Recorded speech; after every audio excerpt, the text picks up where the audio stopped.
I don't want to get to the end of my life and go, my time as an entrepreneur was so focused on scaling that I missed the whole thing. Like I missed the whole thing. Yeah. And, like I want the range of the human experience. And if I'm just focused on scaling, which is not realistic, no business just scales year after year, then I've missed it. And then there was no point. So that's kind of where I'm at.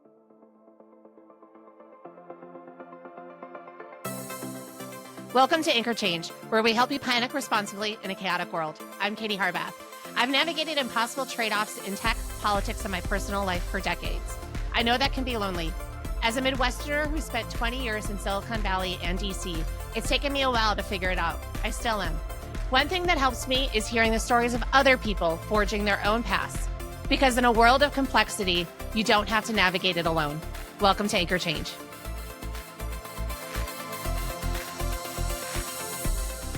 Welcome to Anchor Change. I'm Katie Harbath. Today's guest is the vibrant force behind Wild Alabaster and Urban Alchemy Coffee Company, Rachael James.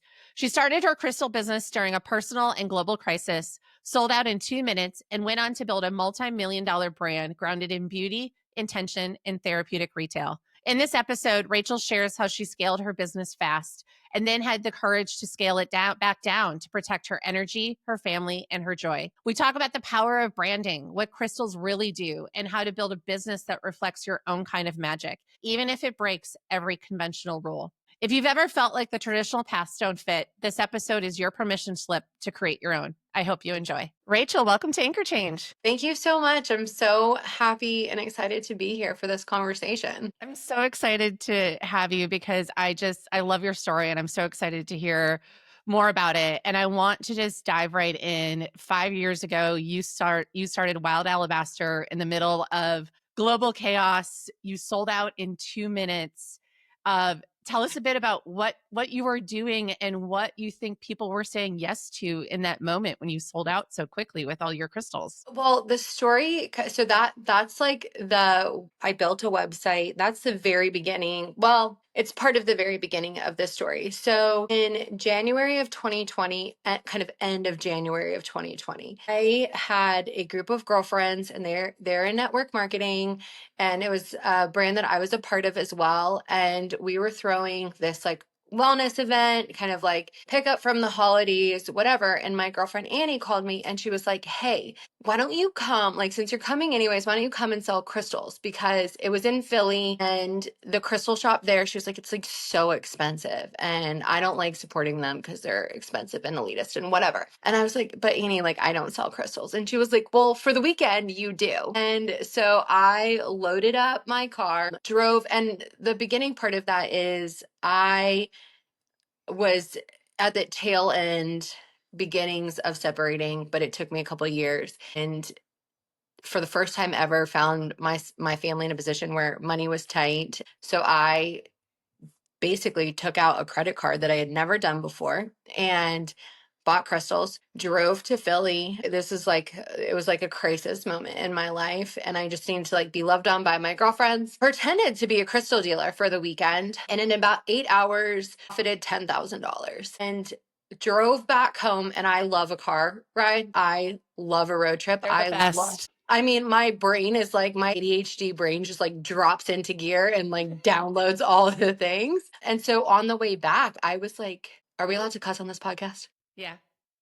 I was like, shit, like this is too much money to like I have to figure this out. And so I took everything that I had made and I reinvested and I did like this Facebook group like drop. It was madness and mayhem. It's like so, and I like, you're probably really good, Katie, at spreadsheets. And I love to read spreadsheets that other people have put forward, but I don't know how to make one. Like, that's just I have like a type brain and it doesn't work. And so then one of my girlfriends came and rescued me and she was like, I love you and this is crazy and I'm never doing this again. So like get a website. And so then that was that May drop where I realized I needed to like get a website, had somebody build it out. It was like very primitive. I didn't have tons of expectation for it. Everything was like on social media. I was just like talking about it on social media a little bit. My mom came over. It was my birthday, made family dinner night. Like everybody in my family was there. And I was like, well, I have this thing, so I can't do it at your house. So can you guys come over? And she was like, yeah, sure, whatever. And it was $22,000 in 2 minutes and everything sold. The girl who built my website was like, no, that's not like a glitch, like that actually happened. Because I was like, maybe it just said zero. Like it just, and she Maybe was it's like, well, $22. yeah, maybe it's $22. Like maybe like everything got zeroed out and nothing sold. And she was like, no, this is real, and here's all of the money. And it was at that point in time where I realized that I had to pick a direction. You know, I was a homeschooling mom of 4 kids and still doing my Young Living business full time, and needed to like figure out the restructure of my life. Like this was happening and I couldn't not make it happen. So to answer your original question, why? I think at that point in time, everything was so fucking insane. You know, like nobody knew what was happening. Everything felt chaotic, and I was like, I want to deliver an experience. And we had been ripped away from experience, you Yep. know. I think that when we look at online trending sales during that period of time, e-commerce has never seen anything like it since the conception of buying things online. But I think all of our Amazon packages and, you know, like beige packaging that we were getting in the mail kind of fell flat after a while. Like the dopamine did what it, like we burned out of it. And I love the brand Farm Girl Flowers. That was kind of my Oh, they're COVID. fantastic. Yeah, they're so good. And it for me it was one of the first things that I was like, this is a delivered experience, you know, where you see the Farm Girl Flowers package on your porch and you're like, your dopamine already goes. You already know what you're going to get. And so I wanted to do that with Wild Alabasters. I wanted to create an experience that was all the way through and touched on all of our different senses. So the visual side of it, the aromatic side of it. Wild Alabaster packages smell a certain way Smells so good. every time you open them. And it's so funny. Like I have customers and their children be like, Mama, that crystal doesn't smell like the ones. This crystal's broken. It doesn't smell. And they think that crystals smell. And so just having like touching on as many of our senses as I possibly could and delivered an experience, and it didn't stop. We scaled really quickly, more quickly than I was like. It was kind of like the horse was running, so, and I'm still like trying to still hook up the cart. And from May to May of 2020 to May of 2021, we did 1.2 million in sales, and it just did its thing. So here we Was are. this the first time you had started a business, or had you started ones before? Yes, kind of. I mean, I cut my teeth in network marketing. I was a Young Living Diamond, and during that time of Wild Alabaster was a Young Living Diamond. And I will probably never do a network marketing company again. It taught me, it's where I cut my teeth. I mean, I think it serves a great purpose. It taught me how to own a business without any overhead. I was able to employ a lot of people doing it. And then I had an Airbnb. I started an Airbnb, my first Airbnb in 2017. And I love the hospitality business so much. So did that. And I also have a cold brew coffee company. So, how do you know when to shift or add projects, or like, do you regularly kind of like check in with yourself? Is it sort of a flow? It kind of goes like you've got a lot of irons in the fire, as do I. And I think a lot of people sometimes, don't have a single career anymore. They've got a bunch of different things that they're doing, but you can also burn out as well. And so, how do you kind of manage that energy and think about that? Well, I don't. I just am like batshit crazy. Like I'm insane. But this year is my year where I put some parameter. I'm like, you are not starting anything new. And I have this tendency of when I start to feel burned out, I'm like, oh, this is a time for a new project. And let's start a new business. Because honestly, as a creative entrepreneur, my sweet start is in startup and in generating. I have a lot. I don't love maintaining and growing a business after like the first 3 years. My sweet spot is in like 0 to 3. And like and some entrepreneurs are not like that. They want to they want to buy a business and they want to expand on it. But this year I'm not. I'm like, you have to focus. I've got my rental properties doing what they're supposed to do. I stopped doing Airbnb, put them on long-term autopilot, loving that consistent income every single month that I don't have to like pull out of the sky, and it's just done. Focusing on the two other brands and not starting something new.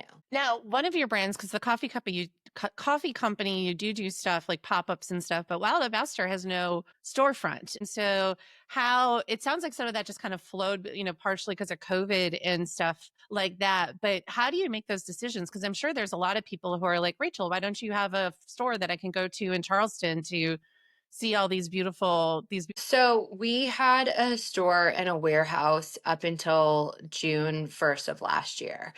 And that, I grew this business really fast. And like I said, was just trying to hook up the cart while the horse was moving, and built a really big team, had a beautiful storefront, a massive warehouse, and a like really amazing team. And then I got divorced and started to heal, and my life started to change. I repartnered. My kids were getting older. I have a 17-year-old with special needs. And I have always built my life and my businesses around my children. Like that comes first, even though I've always kind of been a working mom, working for myself. I've figured out how to not compromise the way that I wanted to be a mother. And it's really hard. Sometimes I'm like, maybe I should just get a job.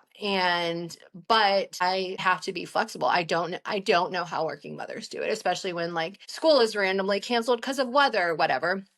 And so we had this massive scale up, and then I scaled down, and I was having like nervous breakdowns. My mom, who is a therapist, was like, Rachel, you need to right size your life. And I didn't know how to make that possible. And she's like, something has to change. You have to right size it. And for me, that was scaling Wild Alabaster down. I moved away from my shop to put my kids in a better school district and to give my oldest son, this was his first year in school at 17, to find the best program for him. So that required moving and shuttering the physical shop and then just going online. And I'm starting to feel the pull to open up a space again. The Wild Alabaster space was so sacred. It was the most beautiful container. We had sound baths, we had yoga, we had people just like come and we had this big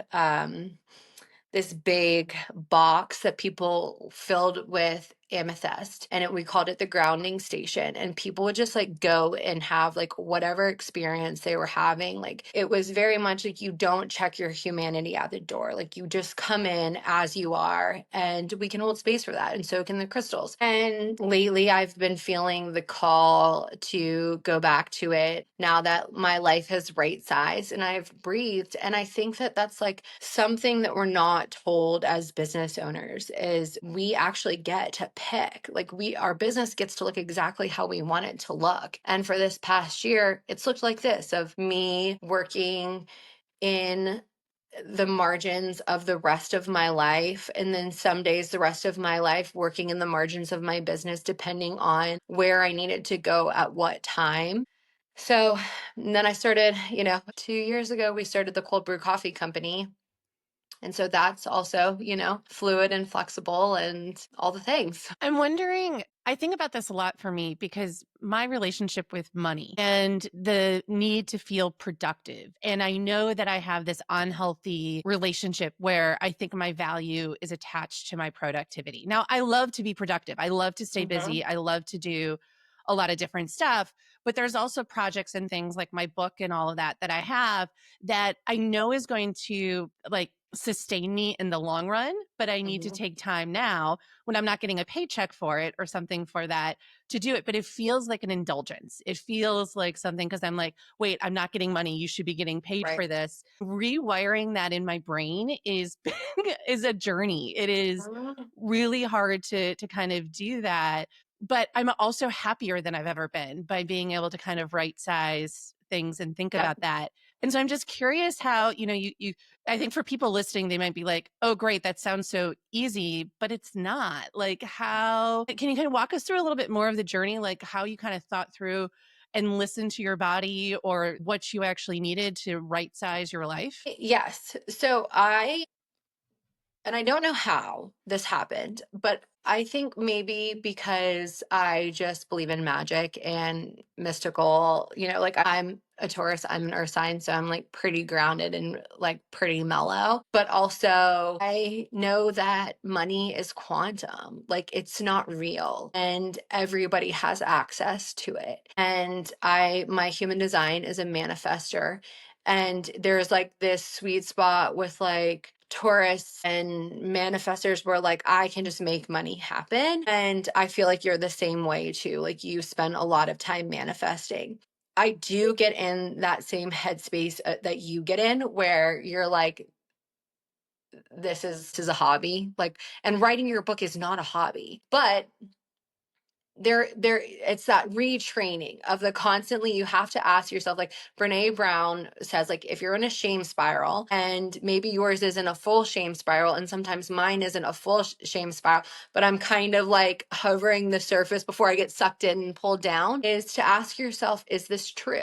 Is it true that if I spend this time working on my book, that I'm not productive and I'm failing myself? And then I'm like, no, that's not true. And then I remind myself of the other true thing of this hobby or this thing that I'm doing, whether it's what am I working on today? Am I working on the coffee company or am I working on Wild Alabaster? The coffee company does not pay the bills, which is a hard thing. Like the coffee company is expensive and it's new. And while Wild Alabaster had massive scale and success, that is unheard of. That is like the 1% of businesses. And so reminding myself of like, I have to do that work to grow the business. And there is like a sacrifice. So sometimes I front load. Like if you're working on your book, front load that week of the income producing. And so say you need to generate, $1,000 a week and you're going to take Friday off. Well, on Thursday, Wednesday, Tuesday, Monday, you've just front load that. And so you go, okay, I've already paid for this day to come off. That's kind of how and sometimes it gets hectic. Sometimes I'm like, the pressure feels like a lot, but it needs to be done in order to grow the coffee business or to write the book, because the book is going to be passive income at some point in time. Yeah, I do want to, because we've been talking a lot about magic and crystals and those things of things. And I think there's a lot of people that are kind of skeptical of woo or energy work. And Mhm. I'm curious what your response is to that and what you sort of explain to people about what crystals can do for somebody in their everyday life. So I think it's a really personal thing. I mean, there is science behind it. When we look at crystals and what makes a crystal versus a river stone or whatever is the atom structure. And the atom structure in a crystal is the most symmetrical structure in nature. That's why like all of our phones are generating off of quartz, because they conduct energetic frequency. So there is science behind it. It's also like I, a long time ago, stopped trying to change people's minds about anything. Like the only mind I'm trying to change is mine. And so you can just believe what you want to believe. You can look at the science and decide, and everything has energy and frequency, and we measure it in megahertz. So different types of crystals have a different megahertz, which is associated with a certain kind of frequency. Some of them are like you have jaspers, which have a lower frequency that are grounding, like they conduct grounding energy. That's what they're supposed to do. And then you have your quartz structures, which are high frequency, they're transmitting whatever. You've got things like, and when people are like skeptical, I'm like, cool, but your Tesla runs off of lithium. So but crystals don't do anything. They can power your vehicle, but they don't do anything at all. So, and I also I believe in the power of the brain. For a long time, I was a clinical aromatherapist, and I studied primarily the chemistry of essential oils. That was my big focus. And I worked a lot. My mom is a regular therapist, and she's gone through MDMA training and trauma therapy and whatever. And so we've pulled in that kind of thing. And I know how powerful the brain is. And so then there's also a placebo effect, which is the most powerful medicine available to all of us at all times. Is whatever the story your brain is making up is, either the best story you've ever heard or the worst story you've ever heard. And you can place whatever you want on it. So there's the science, then there's the mind, and then there is the aesthetic. And I hold space for all of that. And if you think that the mind or the science is bullshit and you just think that they're beautiful, They look pretty. then yeah, like, I mean, they're gorgeous. The Smithsonian has them for a reason. And we've been decorating with crystals in homes and jewelry and whatever for millennia. So I can hold space for that too. And people get really woo woo. People are somewhere in the middle. And it's not my job to convince somebody of something either way. Yeah. And I really like you have this phrase about therapeutic retail and sort of the intersection of beauty, healing, and commerce. Sort of where did you come up with that? Did you read that somewhere? Kind of walk us through that. So people are like retail therapy, and we have studied enough retail therapy to know about dopamine and different chemicals being released, and that there is a sort of therapy to it. We also know that it can be really destructive and people can ruin their lives and have shopping addictions. And so reframing it of therapeutic retail, of going in like we have money, everybody has money, and everybody's going to spend their money somewhere. So where are we going to spend our money? The money is going to go somewhere. So if we can reframe and say, this is something that is going to truly be helpful. It's going to connect me back to myself. It's going to help me take care of myself. It's going to refill my cup. Target for me is not therapeutic retail. Like, I can't tell you what I have spent money on at Target.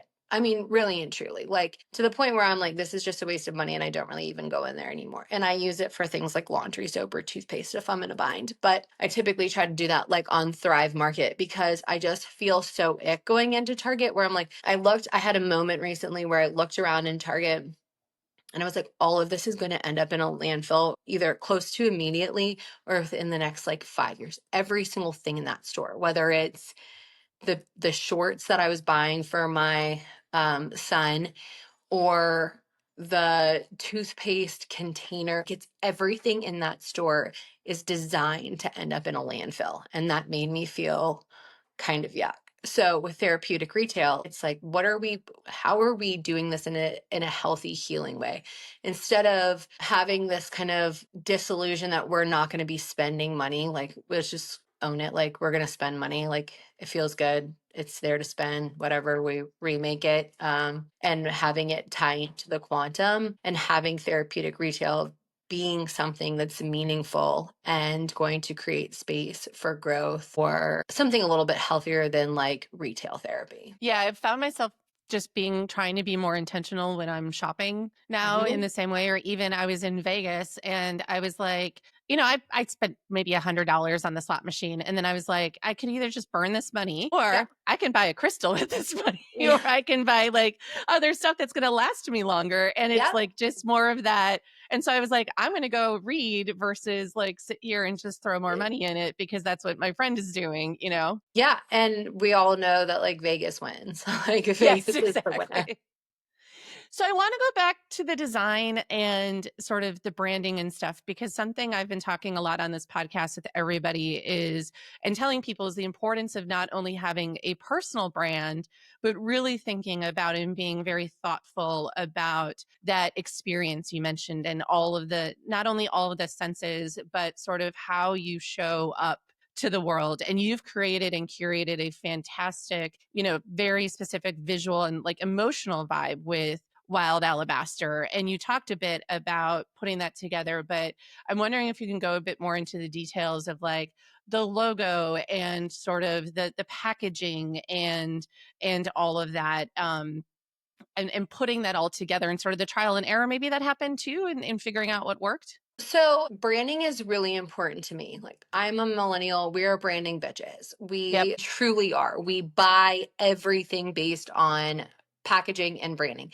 I to the point where I really truly believe this about our age group of women that we will buy a product that is inferior based on its branding versus a superior product with bad branding. Like, I mean, our brains just do that. And so for me, with the branding, I have the same graphic designer. I've had her name is Jordan. She's worked with me since my Young Living days. With Wild Alabaster, I wanted something, I wanted something that was fluid. I didn't want to get locked into, because like having a massive rebrand is like a sales killer. And, especially with online shopping in the form of social media, if something were to pop up and like you probably while you're scrolling, you see my stuff and you know that it's mine. You Yeah. don't have to think about it. You won't go past it because your eyes register. That's Wild Alabaster. What does it have to say? But I wanted something that I wasn't locked into, like that could be fluid. And this summer we've like moved in our branding profile a lot. And it's been really fun because I also just get tired of looking at the same thing. Like I want to change, I want to redecorate all the time and I want to rebrand all the time. So I wanted something that was one, able to move a little bit, and two, didn't that the point of Wild Alabaster is safety. I want people to come to my brand and feel safe.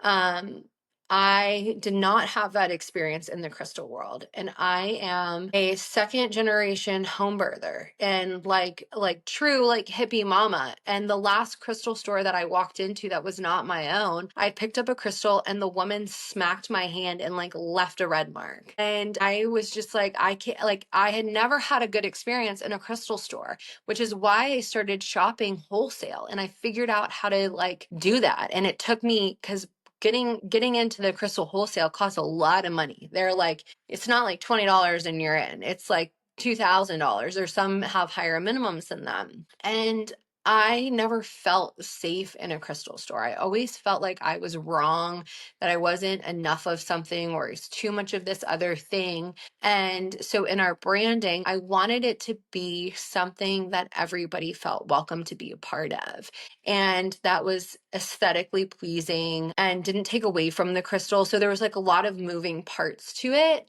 So we kind of arrived where we were. And then with the coffee company, when we were developing the Urban Alchemy brand, I was doing it with my boyfriend, who's also my business partner. That was an experience for sure. I was like, we might not start a coffee company and we might break up over this branding situation.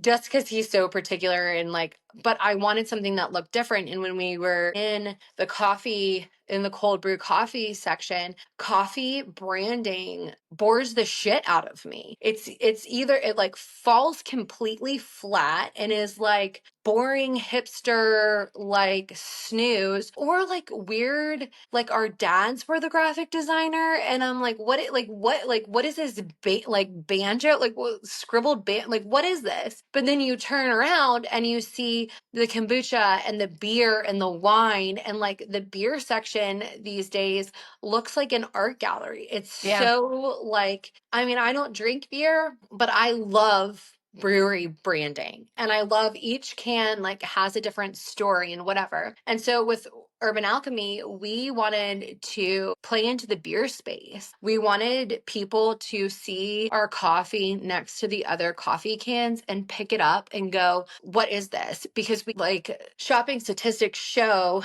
that it's often the first product that we pick up is the one that we actually buy, because we already kind of telling our subconscious is making a yes by picking it up. And so if you've got like snooze alert and then like, what is this weird, like this doesn't even resonate because I'm not like my dad. And I don't even think my dad would buy it. but they're probably going to buy it. And so the one that they pick up and they go, oh, this is a cool brew. This looks cool. I want this. Yes, this is the one that I'm going to get, even if it's not the one that they typically buy. And that's a hard place in coffee, is people want the same thing. It's a ritual. So our branding slogan is elevate your coffee ritual.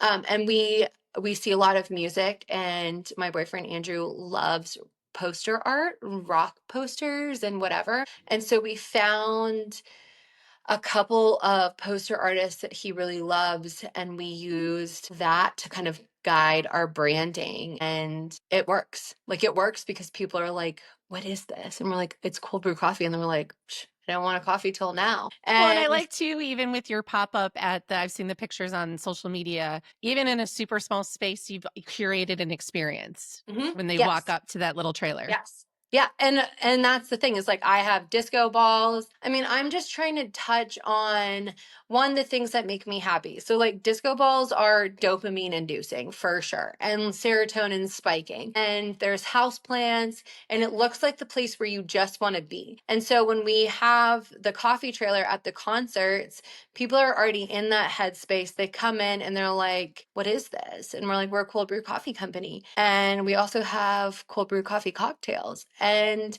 they always buy something, whether it's a cold brew martini that they didn't know that they wanted, but they I mean, I always want a martini. um, or like a 5 p.m. like coffee treat, we have it. So branding is the thing. Like people, that, I mean, if I were when people come to me for coaching, that's the first thing that we work on is branding. Get it locked in, get it dialed in. It costs so much money to rebrand, so much money, and it is not worth it. Like, I mean, it's always worth it. Branding is always worth it, but the headache, just like take a little bit extra time in the beginning to lock in your branding, lock in your name. Like, rebranding is a death sentence. It's so hard. And how does that flow then into your social media? Because you're very prolific on Instagram.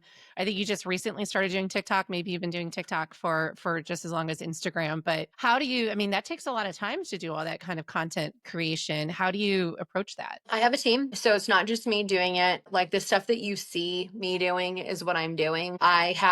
Gonna I've had this kind of gap week between school getting out and summer starting, and just setting up the time. Like, I just have to time block and just say this is, so we have our branding calls. I do all of Urban Alchemy's everything for that kind of stuff, and it's easy, but it's a canned product, so we sell to retail, and it's wholesale, so we're not generating, like, it's already done kind of. But we have a branding call on Wednesdays, the girls and I, and we map out our social media calendar. TikTok, I have no idea what I'm doing on there. I still don't. Neither do I. I'm just trying. Like, and I feel like, Kitty, like, I look, and my For You page or whatever it's called on there, it's just filled with like how to go viral. Like, everybody's telling you how to go viral, and basically it's like post shit all day long. And eventually it's gonna land. I don't know. It feels like hectic and chaotic, and I'm now realizing that maybe TikTok Shop is not the place for Wild Alabaster to be selling stuff, because it's kind of like, buy this Amazon hair tool that's $20. Like, I don't have a cheap product, and I don't like buying cheap products. Like, I would rather buy a $300 hair tool that I know is going to last me for 5 years than like one that's going to work 3 times really well, and then I'm going to have to throw it out because that feels like a waste of, like, and I hate to say this, but I'm like, if it's not expensive, I don't. You like nice So things, as my dad always said to me. He's like, you need to make sure that, this maybe goes back to the money thing, but he's like, you need to make sure you have a job that makes you money because you like nice things. yes, yeah, that's Yeah. me. I like nice things, and so I work hard for my Work nice hard to things. get it. Yeah. So on TikTok, I don't have anything to offer anybody on that end. I am leveraging Pinterest, and Pinterest it's so easy, like truly an hour a week. And so I spend, either while I'm like laying on the beach or whatever, like I find different, it's like you go in, plug some things in really quickly to the website, from the website, plug it in, and then I share some things. And I recently started doing Pinterest again, because my girlfriend Kendra told me to. She was like, just get back on Pinterest. I'm like, but I haven't been on Pinterest since like my live, laugh, love days, since like everything was like farm girl aesthetic or whatever, like when I'm not like making my own kombucha anymore. And she's like, no, Pinterest is like, it is the best drug on social media that there is. Like, it does not feel, it feels inspiring. It doesn't feel like a doom scroll. It doesn't feel like a waste of time. Like, it's aesthetically everything that you want. And so I just go on there, and while I'm on there, I pin some stuff from my site. I listen to a Jenna Kutcher podcast on Pinterest, and it was like an hour long, and it's the thing that we should all be doing. And the one that I listened to, and Katie, I can send it to you. Yeah, It please do. was it was for a woman who was she has is like a podcaster, and she was like, well, is this beneficial for me as a podcaster? And she was like, it's beneficial for everybody, because on social media, the life of our content is about 3 minutes long, and then it's basically dead. And on Pinterest, it's anywhere from 3 months to 3 years, and it just keeps going. And Pinterest is not social media, it's a search engine. And I didn't know that. Like, I don't know what I really do think it was like from like, how do I make like a croissant casserole for Easter? And that is not at all what my Pinterest is. Like, now it is a search engine where I'm like, how do I pull this outfit together? Or what is an inspirational quote? Or like, can I see different shades of blue in a bathroom or whatever? Optimizing that and just scheduling it in. But I time block where I'm like, or because it's not going to get done. And I don't love creating filler content. I like taking editorial photos and things like that, but the filler content has to be done. And I time block for it. I'm like, too bad, suck it up, buttercup, get it done. You know? How do you decide what to share on Instagram in your Instagram stories? Which one? Well, that's why I was going to ask about that too, because you have a couple of different accounts. So on my Instagram stories with Wild Alabaster, it's typically just sales related. That's my work. It's just for work. My personal brand has gone back and forth. In my like last year, I got pretty quiet on there. I also fought with the algorithm where I don't know where my voice belongs, or if my voice even matters. And like, does anybody even care about any of the things that I have to say? What's the point of it all? Blah blah blah blah blah. And like, am I just a part of the noise? Like, what is it that I have to say? And I spent a lot of time sharing on social media. I've been sharing on social media for 15 years, and I think for a long time I used social media as a way to like gaslight myself into being happy in my marriage, and would post very romantic things about my marriage and my life that I realize now it was a form of survival for me, because I didn't, with four little kids, didn't know how to get out of it. And so now I'm just like, I don't have as much desire, because I'm just like really so happy. And I don't really care. Like, if I could fade away into the nothingness, I need social media to make money. But if I could really just like turn off my phone and never turn it on again, I think that's how I would be the most, like, the happiest. And so, sometimes I do it on my personal and sometimes I don't. And I try to keep it really natural, but on Wild Alabaster, it has to be consistent. Like, I Yeah. have to show up in there pretty regularly. And I do like how you do videos of sort of like what's happening that day and stuff like that. Yeah. It doesn't feel like kind of corporate brandy, if you will, right? Like Yes. it's a mix of the brand, but the personal as well. Well, and I recently had, like, we all get like a fall victim. I mean, maybe you don't, but I do, to imposter syndrome. Oh, all the time. And like comparing myself, I recently just had to unfollow like a founder, because hers is very corporate. And I'm like, how do I make myself be more like this? That has never been my brand. And I had to remember that. And my girls, I was telling them about it, and they were like, Rach, you're not her. That's not why people come. Like, that's not what you're here to do. And sometimes I'm like, should it be more? Like, should we have a posting schedule and we just have a content day and it's all saved and scheduled, and that's just how it is? And then I'm like, no, that's not who I am. I am a crystal dealer. What I do is not just sell like random little manufactured in India and China charms and send people on their way. Like, I spend a lot of time connecting and being in people's frequency and going back and forth. And like, I have people share really big moments in their life with me. And if I were a corporate brand, it wouldn't happen. Sure, maybe I could eventually like package and sell to Sephora or Target or whatever, but that's not really what I'm here to do. Like, I don't want to do that. So, Yeah.